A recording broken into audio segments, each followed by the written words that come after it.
No podía empezar este capítulo de otra manera distinta que con un anuncio especial. Luego de varias negociaciones con Corferias, en Serialmente tuvimos la posibilidad de concretar una nueva participación en la Feria del Libro. El año pasado tuvimos la visita de unas 2.000 personas y también pudimos presentar la publicación de 2 libros de 2 autores distintos. La experiencia fue increíble, principalmente gracias a ustedes, oyentes de este podcast, y por eso nos animamos a repetirla. Este año no estaremos en el pabellón de artes gráficas. Este año estaremos en el pabellón 3, nivel 1, en el stand 234, desde el 17 de abril hasta el 2 de mayo. Allí tendremos disponible la merch del podcast, todas mis novelas gráficas y mis libros, incluyendo Fuego, y una oferta de cerca de 100 títulos distintos, de diferentes editoriales y escritores independientes, todos relacionados con la novela criminal, no ficción criminal, thriller y otras temáticas que nos gustan aquí en Serialmente. Entre el 17 de abril y el 2 de mayo en Corferias estaré todos los días atendiendo mi propio stand, donde tendremos, además, espacios diseñados para tomarnos fotos en un ambiente de Serialmente. Invitaremos a otros autores a que firmen sus libros y hagan presentaciones relacionadas a sus obras. Tendremos nuevos diseños de pines y camisetas disponibles allí. Tendremos regalos especiales para los que nos apoyen en el stand, llevándose cualquiera de nuestros libros ofertados, y sobre todas las cosas, una noche entre semana grabaremos un podcast en vivo en nuestro stand. Planíllense, por favor, porque esta es nuestra apuesta más importante a la fecha, aún con todos los eventos que hemos hecho y a los que nos han acompañado. Nos vemos en la Feria del Libro 2024, Bogotá, del 17 de abril al 2 de mayo.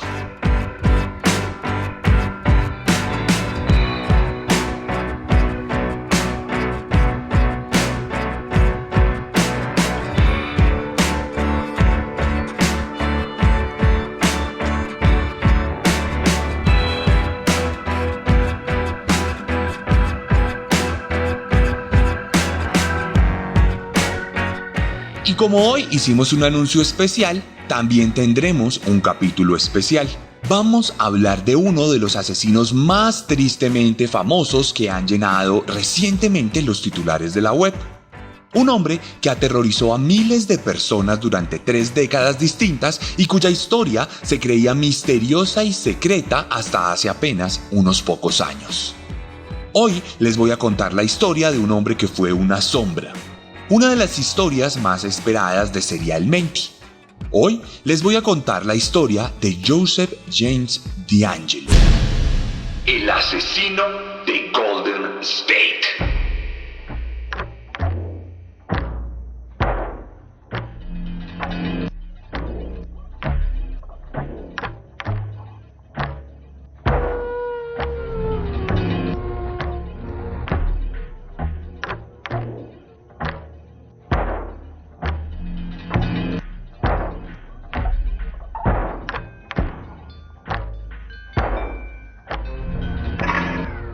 Joseph James DeAngelo Jr.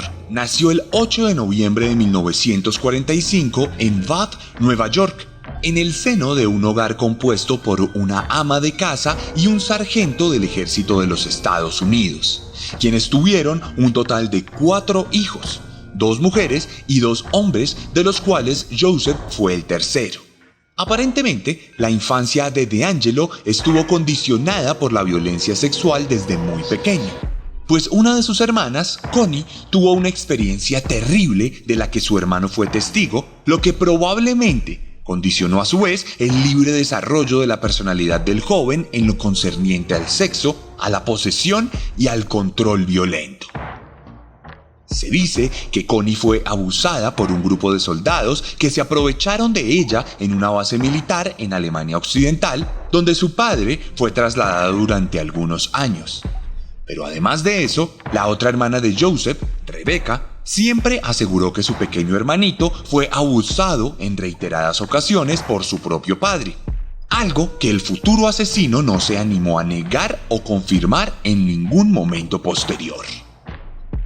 De ser cierto, esto sin duda causaría grandes traumas en el niño que más adelante se convertirían en pensamientos de odio y resentimiento que lo adentrarían en las fauces de la violencia, del desorden y de la psicopatía misma. Tal vez es por eso que no se pudo acentuar en ninguna escuela y pasó de institución en institución teniendo varios problemas disciplinarios que, aunque dificultaron su proceso académico, no impidieron que se lograra graduar algo tarde cuando ya tenía 19 años, culminando así un camino tormentoso en el que comenzó a cometer robos menores a tiendas y a buzones de correo.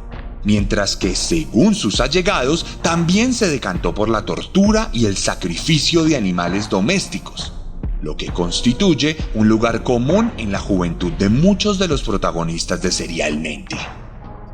La historia del asesino ya se podía vislumbrar a la distancia, aunque fuera completamente invisible para cualquier autoridad.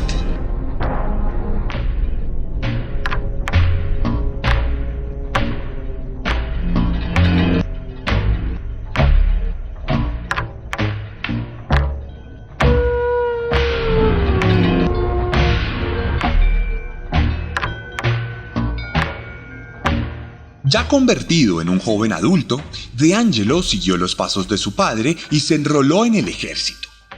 En medio de una coyuntura considerable como lo es la guerra de Vietnam, el historial de nuestro protagonista no fue un impedimento para su reclutamiento, sino más bien un punto extra, por considerarle un joven curtido en la violencia. Luego de su entrenamiento y habiendo estudiado sus aptitudes, el ejército lo designó como un ingeniero reparador, miembro de la tripulación de un crucero y un destructor, donde sirvió durante 22 meses, desde septiembre de 1964 hasta julio de 1966. Para luego volver a Estados Unidos, donde estudió en el College de Sierra, en California, graduándose de un técnico de ciencias policiales que más tarde convirtió en un título profesional en justicia criminal de la Universidad Estatal de Sacramento, en 1971.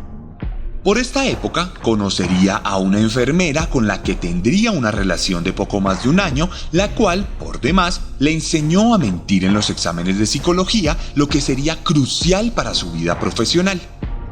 En todo caso, esta relación terminó siendo un tormento, pues Joseph se resultaría mostrándose como un hombre completamente violento, abusador e intimidante que incluso llegó a amenazar a su pareja con un arma de fuego para que se casaran.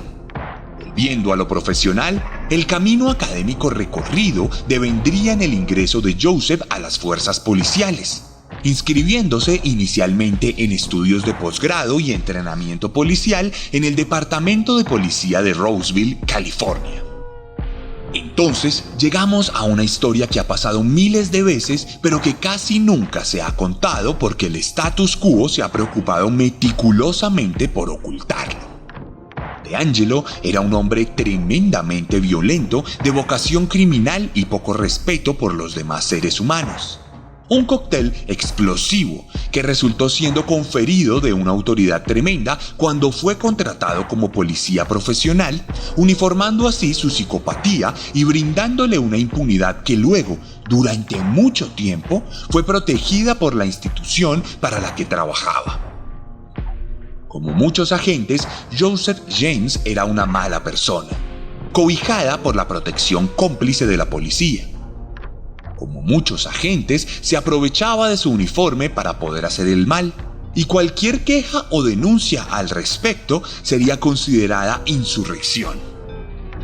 Irónicamente, entre 1973 y 1976, el hombre que cometió robos menores terminó trabajando para la unidad de robos del condado de Exeter.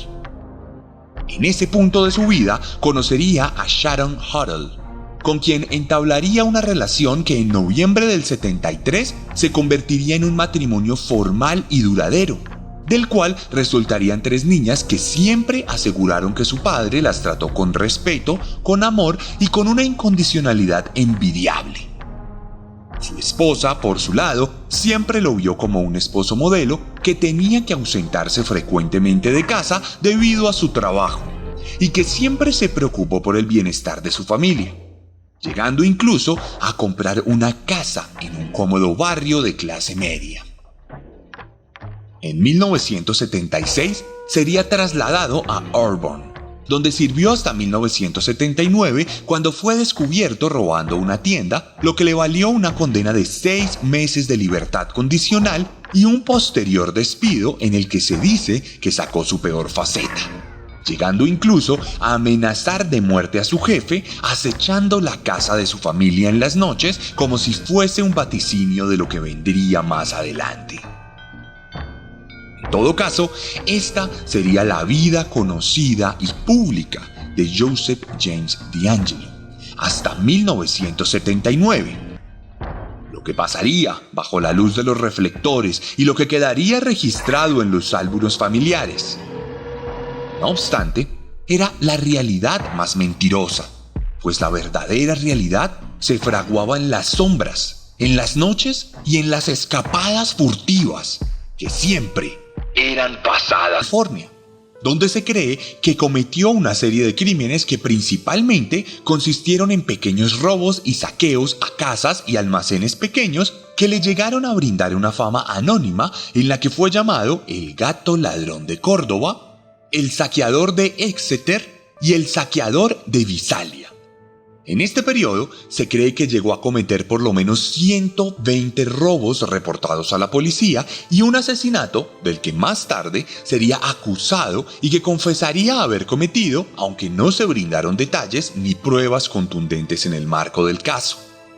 Lo curioso de estos delitos es que el autor nunca apuntaba a grandes robos. No se interesaba por los fajos de billetes, no buscaba cheques ni solía llevarse joyas. La mayoría de los elementos robados eran pequeñas chucherías, bienes menores e incluso monedas y alcancías. Eso sí, el proceso de los robos era ruidoso y choqueante. DeAngelo entraba a las casas rompiendo todo, revolcaba la ropa, dañaba otros bienes e incluso jugueteaba con la ropa interior femenina que encontraba, como si se tratara de un manifiesto en el que dejara claro a los testigos e investigadores que el robo era una excusa y que realmente buscaba hacer el mal por el simple hecho de disfrutar el mal. Se dice incluso que la compulsión de Joseph por el mal era tal que un día llegó a cometer 12 robos distintos en lugares diferentes del condado. Por supuesto, el hecho de que fueran robos caóticos no quiere decir que no fueran planeados, pues DeAngelo se preocupaba de estudiar las rutas de escape de las casas antes de abordarlas, identificando ventanas, puertas y caminos diversos que pudiera tener en el recinto. Asimismo, identificaba puntos de acceso y ponía botellas o platos en sus inmediaciones para que ningún visitante inesperado le sorprendiera mientras se encontraba cometiendo sus males. El 11 de septiembre de 1975, Joseph subió la vara de su maldad y acechó a Claude Snelling, de 45 años, quien trabajaba como profesor universitario. Al seguirlo por toda la ciudad hasta su casa, descubrió la ubicación del cuarto de su hija de 16 años, cuya existencia había descubierto semanas antes, luego de muchas horas invertidas en la investigación y el seguimiento. Por eso, sobre las 2 de la mañana, se animó a entrar a la casa e intentó secuestrar a la joven, pero su padre se levantó por los ruidos y confrontó al psicópata justo cuando éste estaba intimidando a su hija con un arma. Esto ocasionó un breve forcejeo que terminó con el señor Claude recibiendo 2 disparos a manos de Joseph, que le ocasionarían la muerte por desangramiento pocos minutos después. Sin embargo, su muerte no fue en vano, pues aunque el asesino golpeó a su hija luego de disparar, desistió de llevársela y huyó de la escena. Los robos a las casas continuaron, y la policía estableció un sistema de recompensas por el apodado saqueador, que no dieron ningún fruto. Por su parte, los investigadores invirtieron mucho más recursos en la búsqueda sin saber que estaban persiguiendo a uno de los suyos. La intensificación de la búsqueda llevó a un episodio en el que D'Angelo fue detenido por uno de los agentes, quien lo obligó a dejar de correr cuando salía de una casa. Pero tras un breve tiroteo, el psicópata pudo escapar, consciente de que el cerco se cerraba sobre él. Afortunadamente, para su historia putrefacta, justo en ese momento, entrado 1976, el oficial de policía Joseph James D'Angelo fue trasladado, como ya lo mencionamos, y ahora en el sector de Sacramento se animaría a escalar sus delitos a crímenes cuando, además de cometer robos menores, comenzaría a cometer violaciones.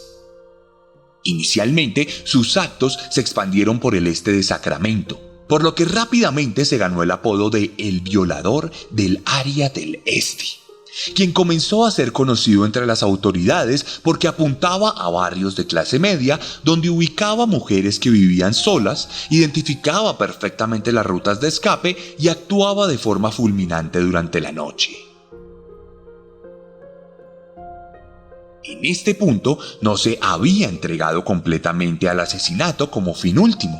Así que la mayoría de sus víctimas sobrevivían, lo que permitió que se elaboraran decenas de retratos hablados para identificarle, algo que de ninguna manera ayudó a su captura. Adicionalmente, las investigaciones determinaron que el psicópata actuaba con sumo cuidado y planeación, pues los relatos de las víctimas indicaban que conocía perfectamente la arquitectura de la casa, y se llegó incluso a sugerir que entraba a los hogares días u horas antes de cometer la violación para quitar el seguro de las puertas y ventanas, lo que le permitiría tener muchas formas de escapar, mientras que realizaba llamadas anónimas a las casas que le pudieran permitir identificar la rutina de sus futuras víctimas. Este camino de abuso sexual llevó al violador del área del este a ganar una fama considerable en los medios de comunicación, que comenzaron a reportar sus crímenes, haciendo siempre énfasis en que atacaba a mujeres que vivían solas en su propia casa. Este enfoque ofendió a Joseph, quien se vio retratado como una especie de cobarde, por lo que comenzó a acosar hogares donde las mujeres vivían con su pareja o con familias enteras. Entonces, luego de estudiar a una víctima y hacer la debida investigación con lo aprendido en la policía, se las arreglaba para entrar a casa, retener a los habitantes, obligarlos a amarrarse unos a otros para luego poner platos de cerámica sobre la espalda del hombre, de manera que si éste forcejeaba, los platos se romperían, alertándolo mientras cometía la violación. En este punto, D'Angelo ya se había tomado la suficiente confianza como para pasar varias horas en la casa de sus víctimas amarradas, las cuales aprovechaba para comer en la cocina, tomarse una cerveza, robarse cosas menores, como lo hizo desde sus inicios, y abusar en reiteradas ocasiones de las mujeres del hogar. Esto duraría desde junio de 1976 hasta mayo de 1977, en lo que cometería 23 violaciones documentadas que pararon de forma abrupta porque fue temporalmente transferido por la policía. Creyéndose intocable, en esta fase de sus crímenes se animó a llamar a las autoridades de forma anónima el 18 de marzo para presentarse como el violador del área del este, asegurando que nunca sería atrapado y que ya tenía ubicada y seleccionada a una víctima para aquella noche.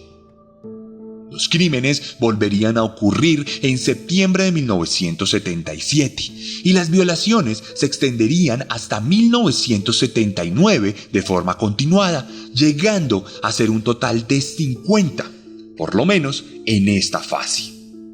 Pero lo que se haría característico y especial en este caso es que D'Angelo se acostumbraría a mandar comunicaciones a la prensa y a la policía de la misma manera en que lo han hecho muchos asesinos, lo que llevó a su fama reconocida y a la elaboración de diferentes narrativas que lo sellaron como parte de la historia infame y criminal de los Estados Unidos. Así ocurriría el 2 de diciembre de 1977. cuando llamó nuevamente a la policía a decir que no lo atraparían y que esa misma noche volvería a tener relaciones sin que nadie pudiera evitarlo. La llamada fue publicada por las mismas autoridades.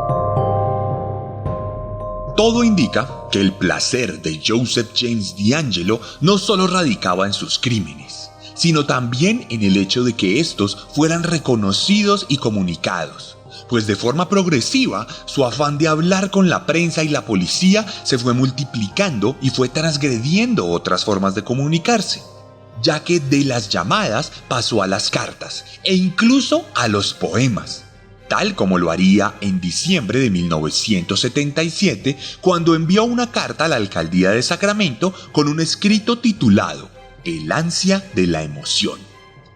A continuación, lo declamaré para ustedes en español.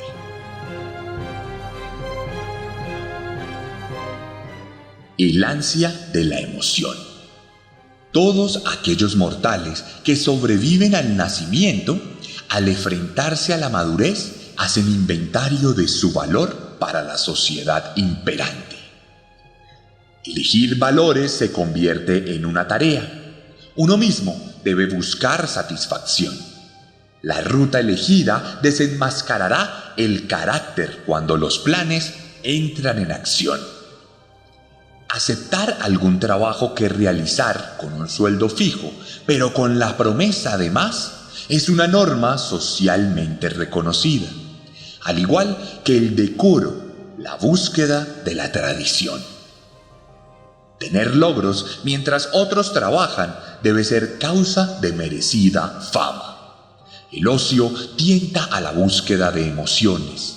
Lo que es correcto y esperado me parece manso. Jessie James ha sido vista por todos y el hijo de Sam tiene un autor. Otros sienten ahora la llamada de la tentación. Sacramento debería hacerme una oferta.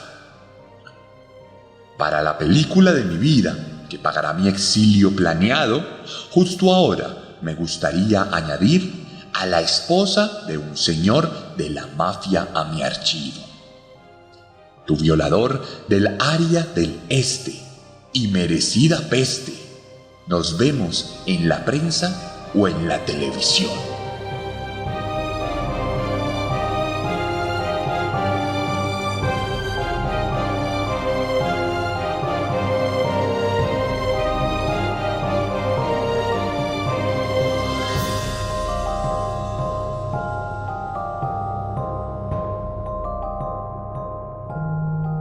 El psicópata haría otras 2 llamadas a la policía ese mismo diciembre, anunciando en ambas que actuaría, lo que pondría las alarmas de todas las autoridades, pero finalmente no impediría que se llevaran a cabo las nuevas violaciones. Llegaríamos a 1978, y comenzando el año, las llamadas volverían, pero esta vez no sería a la policía, sino a las propias víctimas, quienes llegaban a su casa. Encontraban un mensaje nuevo en su máquina contestadora, le daban reproducir y escucharían esto.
Tan solo 4 días después de esta llamada, D'Angelo llamaría al servicio de asistencia y ayuda a decir que ya no quería seguir haciendo lo que estaba haciendo, que por favor lo ayudaran, solo para decir luego que sentía que la llamada estaba siendo rastreada, por lo que colgaría y no se volvería a comunicar por un buen tiempo. Durante este año, las violaciones continuarían, y el 2 de febrero cometería su primer asesinato premeditado y planeado completamente, cuando una pareja estuviera caminando por la zona del violador, lo que llevó a una confrontación entre el hombre y el psicópata que terminó con la huida de las víctimas, quienes corrieron por las calles solitarias mientras que D'Angelo les perseguía con un arma, hasta que por fin les dispararía, ejecutándolos sin que hubiese testigos. La autoría de este crimen no sería confirmada hasta varias décadas después, por lo que en un principio no entró en el historial de nuestro protagonista. En este punto de su vida y entrados ya en 1979, Joseph James D'Angelo sería despedido de su puesto de policía, lo que probablemente coincidiría con la escalada de crímenes en las que dejaría de abusar sexualmente de mujeres para convertirse en un asesino en pleno que cometería varios homicidios. Durante esta fase, que va de 1979 a 1986, fue conocido en la región del sur de California como el acosador nocturno, apodo que años más tarde fue reemplazado por el acosador nocturno original, debido a que Richard Ramírez se hizo mundialmente conocido por el primer alias ya mencionado. Durante estos años, D'Angelo cometió 7 asesinatos, todos con el mismo modus operandi de las violaciones, metiéndose a las casas, inmovilizando a sus víctimas y luego disparándoles o golpeándolas en repetidas ocasiones con un objeto contundente. La inmensa mayoría de las víctimas en esta fase fueron mujeres que antes de morir fueron abusadas.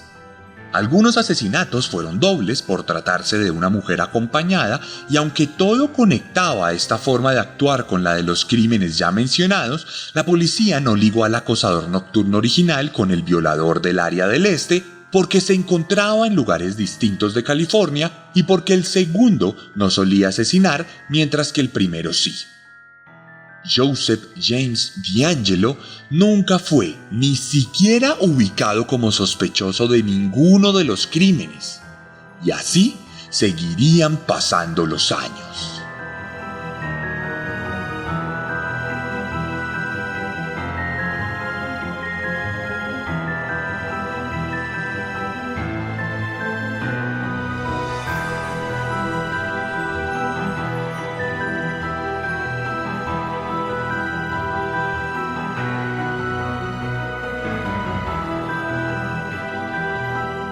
En este punto de la historia, por diversas razones, los crímenes de Joseph se detuvieron, entre otras cosas porque D'Angelo se hacía cada vez más viejo, por lo que era cada vez menos más hábil y rápido para cometer sus asesinatos. Hacia finales de la década de los 80, su relación perfecta con su esposa se fue deteriorando hasta que en 1991 optaron por separarse, por lo que él se fue a vivir solo.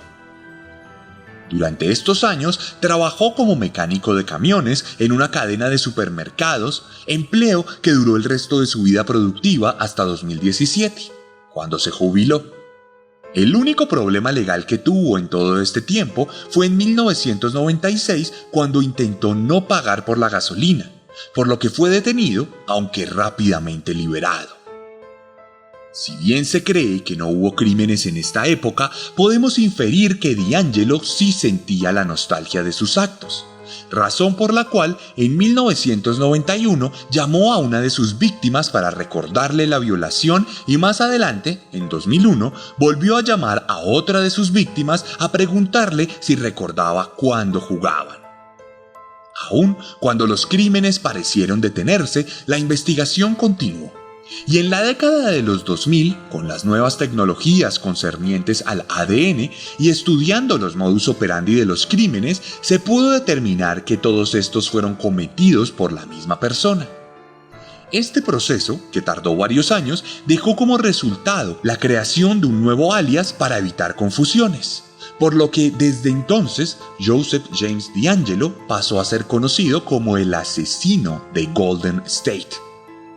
La investigación continuaría más allá de la década del 2000 y en 2016 el FBI publicó una nueva información detallada de cada uno de los crímenes con el objetivo de que llegaran nuevas pruebas a cambio de recompensas. Asimismo, los nuevos avances de tecnología del ADN, que no paraban de mejorar como ya lo mencionamos, permitieron que con el material probatorio captado décadas atrás se pudiera identificar el linaje del asesino y determinar a la familia que pertenecía. Esto generó la elaboración de un árbol genealógico por parte de las autoridades que permitió identificar a más de 1000 familiares directos e indirectos de Joseph, llegando incluso a un rastro familiar del siglo XIX. Entonces, con toda esta información a su disposición, los investigadores comenzaron a descartar uno a uno a los familiares basados principalmente en temas de edad, género, coartadas, ubicación y otros aspectos que terminaron por dejar dos sospechosos que, aunque no se conocían entre sí ni tenían nada que los conectara, compartían tatarabuelos. Entonces, ambos fueron seguidos silenciosamente por la policía. Y en abril de 2018 tomaron una muestra de ADN de la manija del carro del psicópata y otra de la basura del solitario hombre que para esas alturas ya tenía 73 años. Los resultados fueron incontrovertibles. Joseph James D'Angelo era el asesino de Golden State.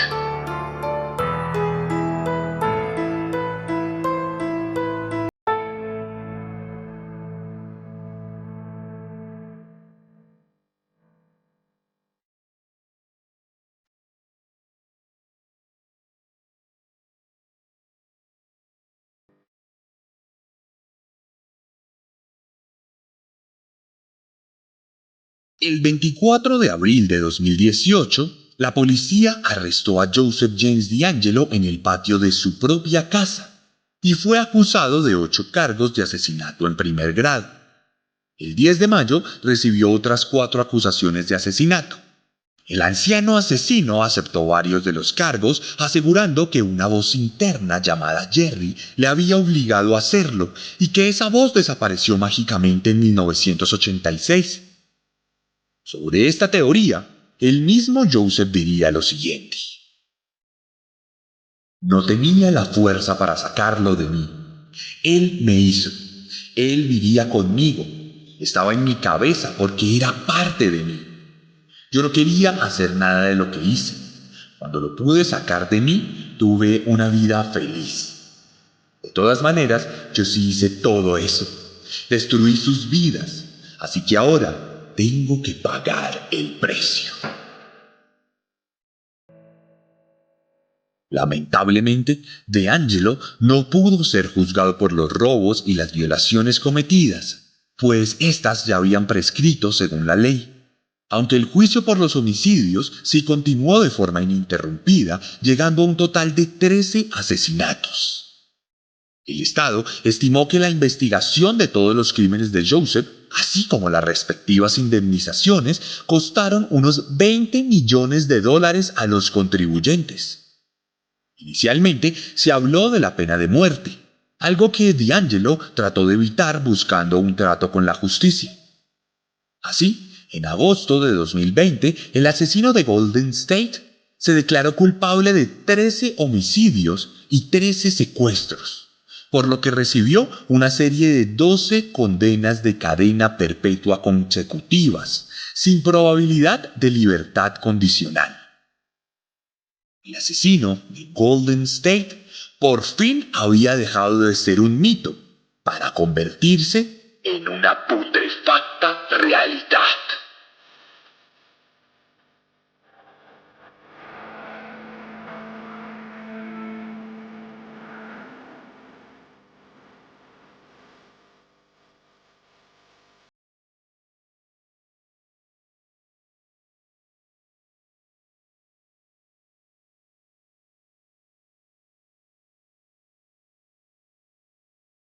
Mientras vivíamos el encierro y luchábamos con el peso de la existencia dentro de 4 paredes, buscamos muchas maneras de entretenernos.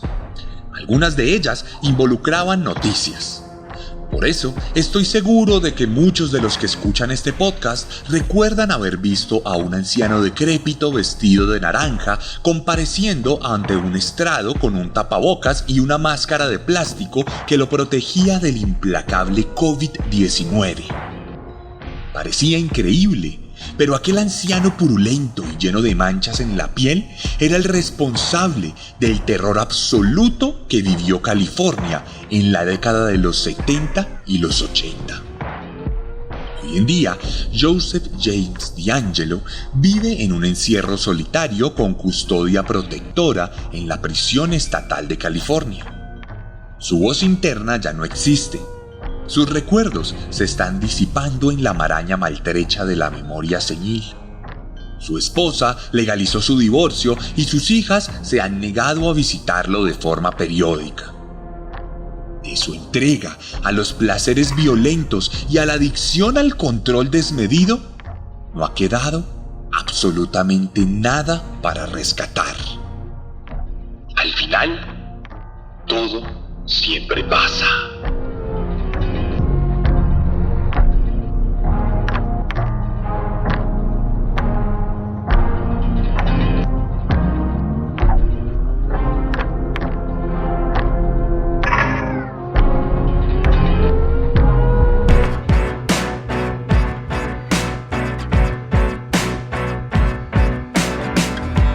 Y esta fue la 15ª entrega de la 4ª temporada de Serialmente.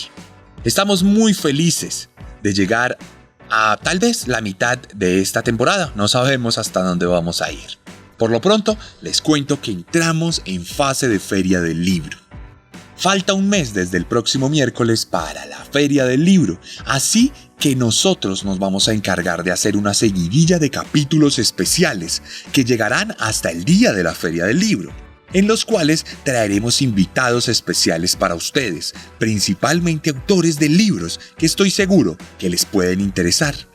Vamos a traer asesinos que hayan sido inspiradores de alguna u otra forma para la historia de los libros de estos autores.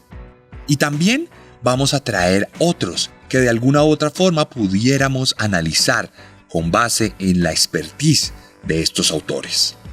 Sigan muy atentos porque esto que viene aquí en el podcast es especial. Vamos a hacer una suerte más o menos de 5 o 6 capítulos que culminará con el capítulo especial que haremos en la segunda semana de Serialmente en vivo en mi stand en Corferias.